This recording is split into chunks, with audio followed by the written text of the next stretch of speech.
All right. Welcome to Vibe Check, everyone, a place where we have open, honest, and authentic conversations about the human side of business. Our goal here is to help you achieve better business outcomes with people-led initiatives. And to get there, there is only room for real talk and genuine advice. No sugarcoating allowed.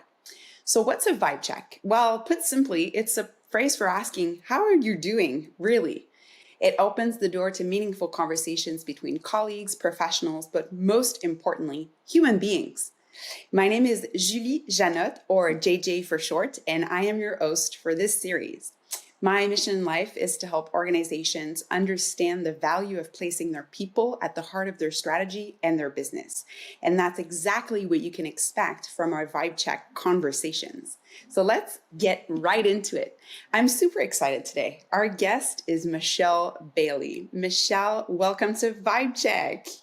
I'm so excited to be here, JJ. I can't even begin to tell you how excited I am to have you on the show. I'm like losing my words. So by means of introduction, I'm going to go over your bio very quickly. So Michele Bailey is the founder of the Blazing Group, a brand and culture agency born from her strategy-first approach to business, flair for sharing amazing stories, which is what you're going to get today, and a desire to enhance employee wellness while pursuing business goals. Her advertising agency, as I said, Blazing Group, is turning branding inside out with My Big Idea, an employee mentoring and wellness program that is designed to propel individuals forward in their quest for personal and professional success. Exciting, no? Countless companies have discovered greater team cohesion and boosted their bottom line results as a direct result from Michele's proprietary, sorry for my French, process. Working together and anchored in a practice of gratitude, the companies of the Blazing Group help their clients brand from within, thus driving successful marketing programs from the ground up. You will see Michele's passion for gratitude is absolutely contagious. I can't wait for you to hear her story.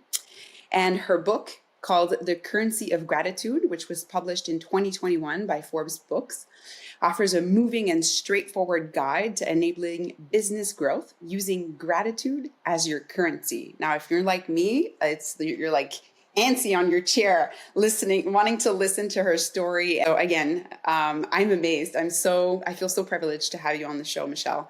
And we're going to talk about gratitude today. Like I said in the intro, a topic that you're very, very passionate about.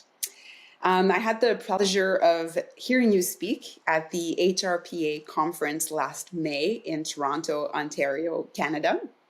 And that's when we connected, and I decided that we should absolutely seize the opportunity to have you on Vibe Check. So officially, again, welcome, and thank you for being our guest today.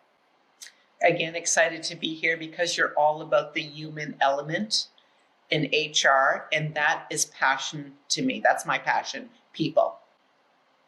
Well, likewise, so we have that in common, which makes me even more excited to tackle our topic today. So as the tradition goes, we always start with our Vibe Check questions. So Michele, can I ask you, how are you doing really this morning? Well, to be quite frank, I'm overwhelmed. I have a house full of guests that have come over the weekend and are staying for 5 or 6 weeks. But it's not just me worrying about the guests, because they actually are coming to watch my pets while I go up fishing to the French River for 2 weeks. So it's a win-win for all of us. But, I want to make sure people are enjoying themselves, having a good time, eating well, drinking good wine. So a bit overwhelmed. Oof. I mean, it sounds like a bag full of like mixed emotions. Like you're a little bit anxious because you want to be a good host, but then you're a little bit nervous also, but excited to have all these amazing people and a fishing trip planned. How cool. Have you been fishing for a long time? No, it's my husband's passion. I like boating and the socializing that comes with being on a French River. So I do it actually to kind of make him happy because he's such a strong supporter of mine. So just suck it up, Buttercup, make sure I have a good drink and get on that boat and I'm good. It's a win-win. Like he gets to do his passion and you get to connect with the people that you love, doing things that you love doing, sharing good food, good drinks. All of that. It sounds like something I would also agree to. Amazing. So we're here to talk about gratitude. And before I move on, thank you for sharing candidly and honestly how you're doing this morning. Um, so yeah, I'd love to start the conversation by defining gratitude. I'd love to hear your thoughts and your definitions on that, and then we'll get into more of the how-to kind of questions. But let's just, as we always do, let this flow and be the amazing conversation that I know it will be. So why don't you kick us off by defining what gratitude is to you, Michelle? Well, I think the dictionary defines gratitude as being thankful and Mm-hmm. appreciating of other people's kindnesses. But to me, gratitude is something a lot more active. It's more of a verb. It's about active listening. It's Mm-hmm. about being present, really being present. It's about letting silence do the lifting when you need to let it do the lifting. It's about using gratitude as an investment. That's why my book is called The Currency of Gratitude, because I believe gratitude is an investment you make in people and it comes back to you multiplying. So for me, gratitude is active, it's current, and the more you push it out every day in whatever way you can, the more it comes back to you. Mm-hmm. I love that you define that using a verb. It makes me think of, okay, so this is always in my background. John Mayer is one of my favorite artists. And we got married, my husband and I, on one of his songs. And the song title is Love is a Verb. And I immediately hung on that term because that's what it is. It's not words. You show love in action, right? And it's the same thing for gratitude. It's something you do, it's an action. So I love that you said that. I think it's bang on. And I agree. I agree with your decision, your definition. So this is like this happened kind of, I don't want to say randomly, but kind of by surprise, right? I think in your life, in the story that I heard you share before, how did you first become familiar with the topic of gratitude altogether? Like, how did it arrive in your life? Well, I couldn't define it when I started my business Blazing Mm, 27, 28 years ago. I didn't know and couldn't define what I was doing and practicing every day with clients, with team members, with prospects, with suppliers, the whole gamut in my mhm, world. But I went out of my way to show people that I heard what they said, that I appreciated their contribution to whatever they were doing for me, um, to showing up and being there and also giving me active listening. So I started my gratitude practice by just trying to be real and try to connect with people in whatever way worked best for them, because mhm, gratitude and appreciation shows up differently for everybody. And then what I saw through my journey as an entrepreneur and still see is when you show up as your authentic self, really appreciate what they have to offer, you truly listen to them and you care, they care back. They care and they take you with them because you make them feel good. And they can't define it, and I couldn't define it, but it was just about really the energy transfer amongst people. So when that started to go, and then I started taking note writing, like I'm a big note person, and I started doing these handwritten notes that I would go to my banker's office and I would see my handwritten collection on her shelf. I would go to my supplier, I'd see it in his office. Like I started seeing all these things I was doing showing up in so many ways. So didn't think much of it because it just became my thing. mm, Then about 6 years ago, my managing partner here at Blazing, Eric Marshall, um, I was asked to speak at a conference and open with 5 minutes of talking about something I'm passionate about.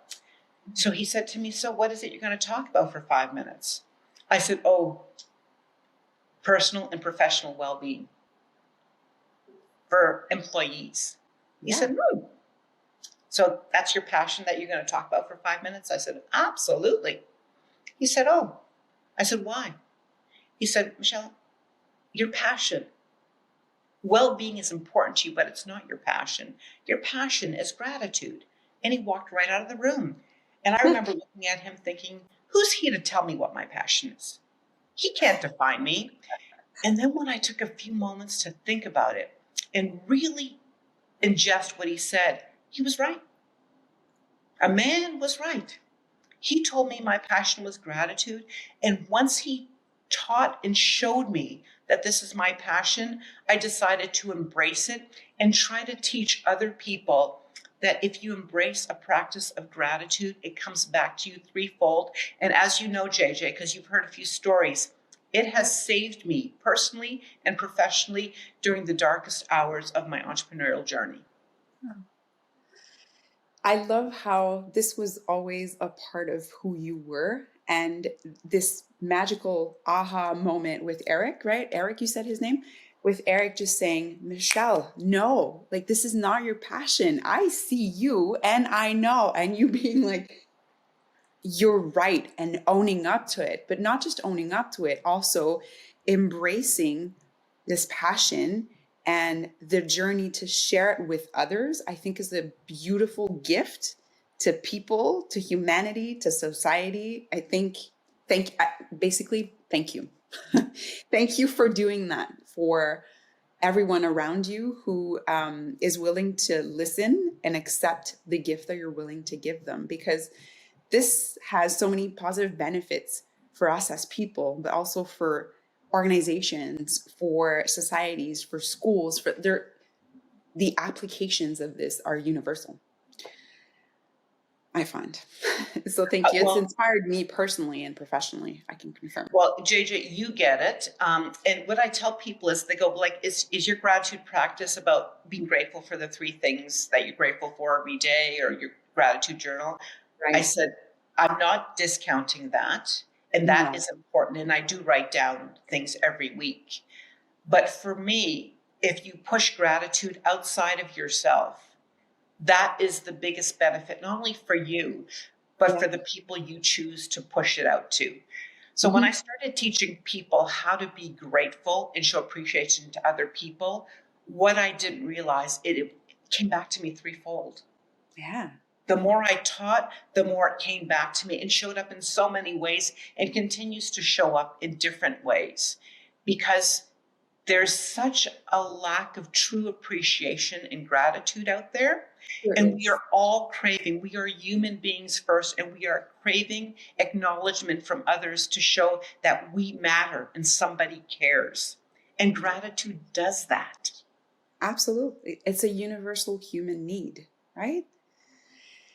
We see it in our kids from a very, very young age, and from adults around us and from elderly people. Everyone wants to know that they're cared for and that they matter to someone, to at least someone. Here at Office Vibes, sticking to definitions and kind of demystifying some terms here, we focus on recognition as one of the 10 key engagement metrics, as we like to call them. We could say engagement drivers, if you prefer. And how recognition has a positive effect on the employee experience and workers and all of that. I'm curious to hear you on this. Do you think that recognition and gratitude are the same, or are they different? To me, JJ, they're different.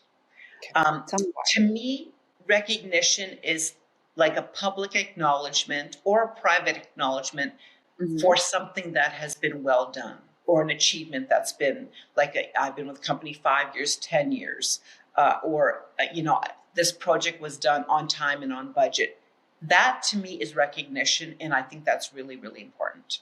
Yes. But for me, gratitude is heartfelt. It's spontaneous. It's unexpected. And it pulls at your heartstrings because it's real. I agree. It's not, as I tell people in the HR space, this isn't a box to check off. This is not what this is. This is about spontaneous communication, appreciation, or acknowledgement that someone's not expecting to get. But when they get it, JJ, I just watch people's eyes. When I give a gift of gratitude, I watch people's eyes and I watch their shoulders, and they just kind of, and then they lean in. They lean in. And I'm thinking, that's when I started to see, oh my God, this is so powerful, because People are responding to this, and people are craving acknowledgement. You think when you go into a restaurant and you ask the server what's your name? What's your name first? Before you go into the specials, what's your name? I want to call you by your name. Yes. When you go into a hotel room and you see a beautifully made bed, the next day you come in and I write a note and I said, thank you so much. I had a really big day for tomorrow. You helped shape my day by creating such a great environment for me. And housekeepers start to write me back. Yes. It's present in all aspects of life. I agree with you. I would say like appreciation and gratitude go in the same bucket. I've heard you interchangeably use the same terms. And when we did the research before we launched our recognition feature in Office Vibe, which we call Good Vibes, they're cards exactly like you do, and we'll talk about that more in a minute. But they're really cards that you can pick and send to some of your colleagues. We were very careful to make the distinction between what you mentioned. Recognition is something, and gratitude and appreciation is something else.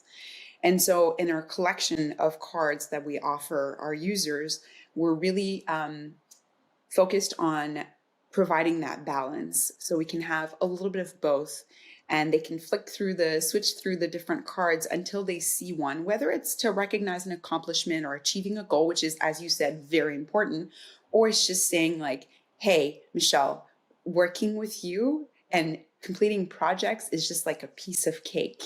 You brighten my day just by smiling on our virtual meetings.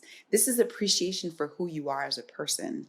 And it's equally as important, I would say. But Totally. I tend to agree. There's something, it feels great to know that you're getting recognition because of years of service or for working really hard and intensely on a certain project. Yes, it feels good, but there's something fundamentally good in receiving gratitude for who you are and the impact you have by behaving a certain way with people. It touches you, to your point, very differently. It touches your heart, where the other one, I guess, touches your brain a little bit more, would you say? Yeah. So, like, I'm sure some people are listening here and saying, oh, okay, great. This is great. This is great for humans to show gratitude in all aspects of their lives, including work. To convince some of maybe more of the skeptical ones, how does this pay off in the workplace? What are the positive effects of expressing gratitude in the workplace? Employee engagement scores go up. Culture goes up. Collaboration goes up. Cooperation goes up. Trust. When you are working from the heart, and how can you measure that? Well, let me use an example actually that's well known, and it's with Doug Conant of Campbell's Soup. Yes. This CEO, you've heard of this one, JJ? Did you hear what Yes. he's done? I'll Yes. share it with your listeners. Yes, please. This man came into Campbell's Soup in 2001, and this Campbell's Soup, we all know Campbell's Soup Company, had the lowest engagement scores and probably the top Fortune 500. They were at the bottom. People were disgruntled, unhappy. They brought Doug in, and for the next 10 years, Doug wrote 10 to 30 notes to employees, everyone. Every employee got a note as Doug walked the floor and observed what they did and their contribution to the company. In the space of 10 years, Doug had written over 30,000 handwritten notes. And he went from the lowest employee engagement scores to one of the highest. And as he said to his stockholders, the action is in the interaction. So what he did is, instead of telling or talking, he showed up and he showed them and he told them, and he told them by the power of a written word. Wow. He's my hero. No kidding. He's mine too. I mean, what more proof do you want that it works? You know, it was attached to a trackable metric. You could tell everything went up. It's simple math. It's simple math. Absolutely. So I can already anticipate your answer on this because you touched on it earlier. But would you say that gratitude is an HR owned concept or a manager owned concept? I would tell you gratitude is starts peer to peer, Yeah. all the way up and all the way down. All directions. Sideways. There is no, if HR told me to make sure I write a gratitude note every week to somebody, I would be resentful. Mm. If an innovative leader or a leader who cares about people on her own reaches out and tells me what she really admires about me and how I help her on her journey of work, Yeah. that I'll take a bullet for that leader. Yeah. And in my practice of what I teach and what I show, when I see leaders like that who go out of their way to acknowledge other people and appreciate them in whatever love language or gratitude language speaks to them, I see almost no turnover. I see healthy boundaries. I see empathetic leaders, and I see leaders who care. Then you need to get the job done, and these people work hard. But there's one leader in particular I think of. She has almost no turnover in an industry, in the financial sector, because she is so real, appreciative, and grateful to the people who work with her. And she takes every opportunity, tell them, show them, share with them. It's crazy how it sounds so simple, but it's really something that needs to live within you and really need to understand and believe in the power of that. And you have to be committed to putting it into action, which takes me to, I guess, the second theme I wanted us to explore together is how to. How do you start developing that? Because what you're describing to me and what you do daily, weekly, in expressing your gratitude and teaching others to do that is really developing a habit of showing up, actually actively listening and being grateful for what people do and who they are and the impact they have on you. What would you say is the very first step to becoming a more grateful person? Um, for me, and I actually just led a workshop on this, on teaching leaders to implement gratitude in their lives, with their personal and professional. So the first thing I ask people to do is reflect. Reflect upon the people who have made a difference in your life. That's the easiest. Start with maybe 10, 15 people, write down their name, write down how they have impacted your life, and write down a word that maybe describes them or what they do for you. So for instance, I might write down my daughter, Katrina. Her impact to my life, she's my biggest cheerleader. One word that describes her is fearless. So using those key messages, you just keep going down people who've impacted your life, how they've impacted my life. And then what you do is you start to create a support network in the different areas of your life: emotional, mental, physical, professional, career, other mentors, mentees.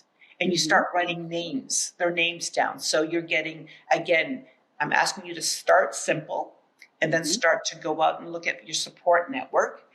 Then maybe you're looking at clients and winning business. You're looking at referral clients, people who refer business to you. You're looking at people that have been shown you gratitude. So as you start to put this in play, then I like to answer, for the most part, 5 or 6 questions that I know will help me tell someone how they've impacted my life. So the questions I'd like to answer for my own gratitude journey is: one word that describes you. I'm talking about the other person. You came into my life.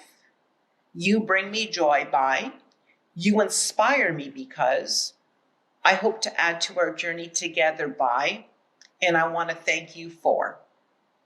I answer those 5 questions. It takes me less than 5 minutes. I have done it more than 350 times. And I hand it over mostly face to face. And I said, I just want to let you know the impact you've had in my life. And this is a reminder to you always to remind you of the impact you've had in my life and why I'm grateful that we are friends, colleagues, peers. I go out of my way to do that. And that's when Forbes came to me and said, you got to write a book and teach leaders how easy this is, because you make it sound so easy. You really do. You really do. I spend less than 10 minutes, usually on Sunday. So I take my Big Idea planner, and in my weekly, I sit down what's to do personally, what's to do professionally, who do I need to reflect on, and who do I need to thank. It's part of your routine. It's my routine. It is totally my routine. And I walked into a colleague's house, not a colleague, sorry, another peer who also owns a company. And I walked in, she invited me over for dinner. And when I walked into her home and I looked at her office credenza, she had every gratitude card I have sent her for the last 5 years. And she had actually framed one. And I said, what are you doing with all those cards? She goes, this reminds me that I have an impact on someone's life outside my own. Yeah. And when I'm having really tough days, I pick them up and read them to remind me that I am valuable and I too have gifts to give. I mean, I'm out of words. There's nothing to add to that. It's beautiful, wonderful, amazing. I love it. And when you showed me that weekly planner, it reminded me, like, this is something I do every Saturday morning. I get up with my coffee. I take my book. There's a book. I have all my recipes. The kids are asleep. My husband's asleep. I'm watching the news, taking my coffee and writing down the grocery list and the meal list for the week. This is just something I do. It's part of my routine. How easy is it to say, well, it's the same for who I want to be grateful for this week? It's just committing to adding that into your routine. And to your point, the impacts, I mean, they're just so amazing, both for the person on the receiving end, but for you also as a giver. How great does it feel to know that you gave someone that feeling of, wow, I have gifts, I'm valued, I'm appreciated. I mean, it's wonderful. So let's say I'm an HR leader listening to us chat about this great gift. What are some examples of short-term initiatives an HR leader can put in place or do to improve gratitude in their workplace? A couple of thoughts I have on that. Lead by example. Yes. Lead by example is the first thing I would tell you to do as any leader, HR otherwise. You want gratitude to be a practice, start by leading yourself. The other thing I would encourage HR leaders to do is look at creating or delivering a program or a mini workshop where it's all about the individual first, not about the company.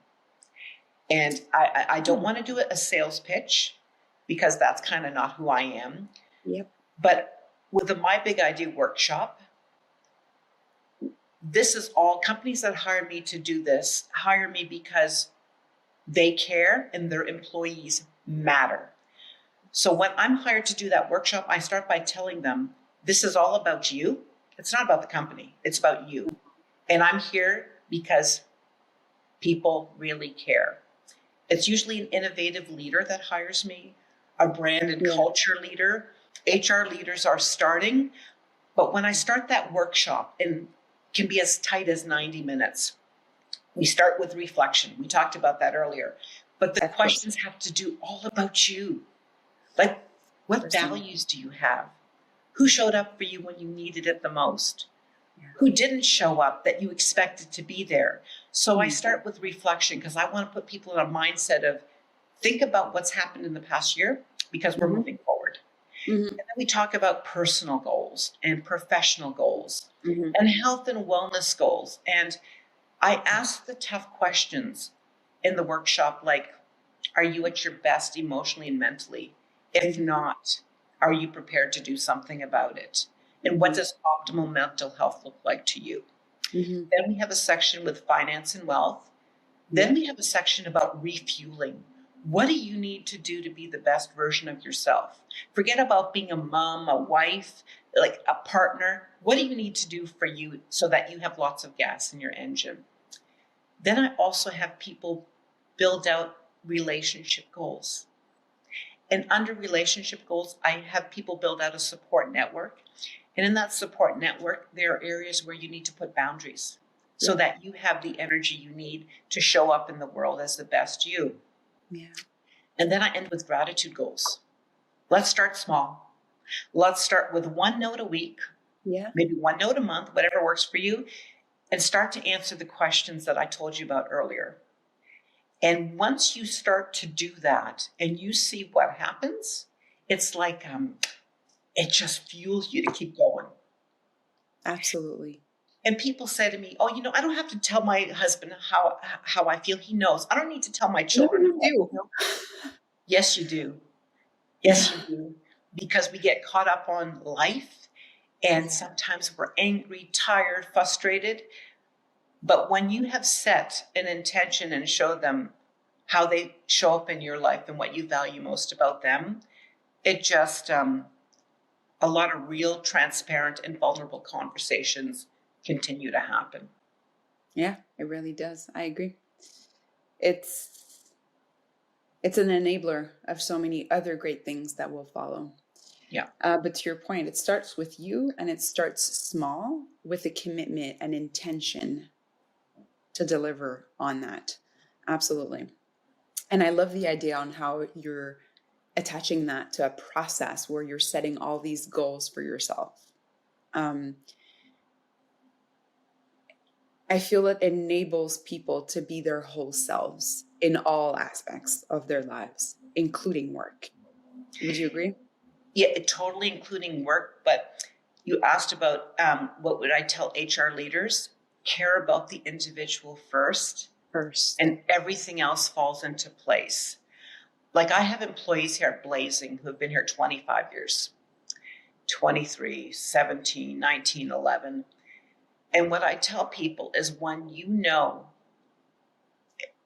that they know, not you know, they know how much you appreciate them and understand when challenges are happening in their personal life, and you give them grace. I'll just use the word grace. I like that word. They come back and work for you harder, better, faster, because sticky people stay. When they know you care, and I'm in an industry, Blazing, where marketing, it is so cutthroat. Average, turnover rate is 18 months. And I have stood the test of time. And that's why when people said to me, how do you hold on to your people?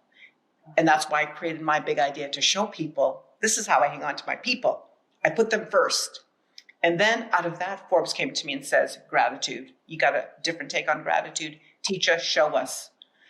And, sometimes I write gratitude notes, and it's to people I don't like, who I felt might have wronged me, or people who have done bad by me, but I need to forgive.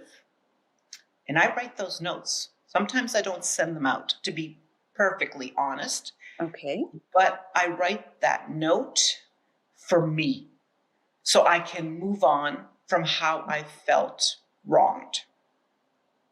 Oh, wow. That's powerful. And it was an interview I did on gratitude when I first launched the book, with a gentleman who said, Michele, isn't forgiveness a form of gratitude? And he put me on the spot. Oh my gosh, he put me on the spot. And he said, I read your book and you've had some really bad times as an entrepreneur. Have you forgiven those people who've wronged you? And boy, he kind of took the wind out of my sails, and I had to think about that. And then I sat down and I wrote a note that I never mailed. I wrote 2. And that allowed me to move forward with less anger and resentment for how I had been wronged. So yes, forgiveness and gratitude also helps you. It helps you. It does. I have to ask, was there an occasion where you did send that type of note? Or did That you I all? have, Yeah. yes, that I have sent, yes. I've sent them to people that I know don't really like me, and I kind of addressed it in a nice and funny way in the note. Uh-huh. Like, I know that I'm not, I'm an, what did I say? I said, I know I'm an overwhelming sister-in-law who gets quite verbally direct, Uh-huh. and you don't appreciate it. And I understand that. And it's okay for both of us. They laughed and laughed. They loved it. Like what I was saying was, yeah, I know what you think about me. Yeah. I'm just going to own it. I'm going to call it out. And I'm going to tell you, let's acknowledge this and move on. I have a few I have to do. Thank you for inspiring me to do those. You're I welcome. think both are incredibly powerful. And you said it for you too. Forgiveness and acceptance are part of a process and absolutely aligned with being grateful. Wow, we've covered so much already in like short amount of time. I would love to end on kind of a business question because there is that side to this conversation. Let's say I always like to put myself in the shoes of other people. Let's say I'm a CEO listening to this and saying, okay, this is all great, but is this a trackable metric?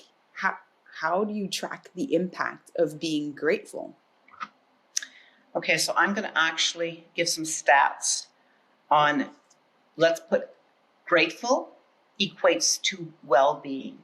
Okay. Yes. When employees feel that they're supported well-being at work, they have 44% better job satisfaction. Mm-hmm. They have a 44% more positive work environment. Mm-hmm. They have a 39% more supported at work. They feel more supported. Their productivity increases by 39%. Whoa. Your retention rate goes up by 34%. You have a better relationship with your colleagues, 32%. You have a better relationship with your managers by 29%. And you have less absenteeism, which is 24%. And this is out of the State of Workplace Health and Wellness in Canada by Yeah. Dialogue. These are their stats. They were at the conference. This Yes. says it all. Case made. Done. If you have any follow-up questions, you can call me or Michelle, and we'll send you the stats and the sources. I mean, thank you. Thank you so much. I'm so grateful for you accepting to be on the show, for sharing your stories, for sharing your method, simple yet incredibly effective method to being a grateful person and leader. I'd love to end and ask you our infamous vibe check question. How are you doing really, Michelle? I'm calmer, and Mhm. I am shocked that I shared the forgiveness and gratitude. I don't think I've talked about that to anybody, but I Wow. think it's important for people to know the impact it'll have in your life when you forgive someone for a wrong done to you and kind of frame it in a gratitude context. Thank you for giving us and sharing this moment with us and accepting to go there and be vulnerable about it. It's truly valuable. I hope this was as enjoyable for you as it was for me. And I think I can speak on behalf of our audience too. Thank you, thank you, thank you for being with us. Thank you for having me. I appreciate it. Go forth and be grateful. Yes, may the gratefulness be with you. Thank you, Michelle. See you soon. Thank you.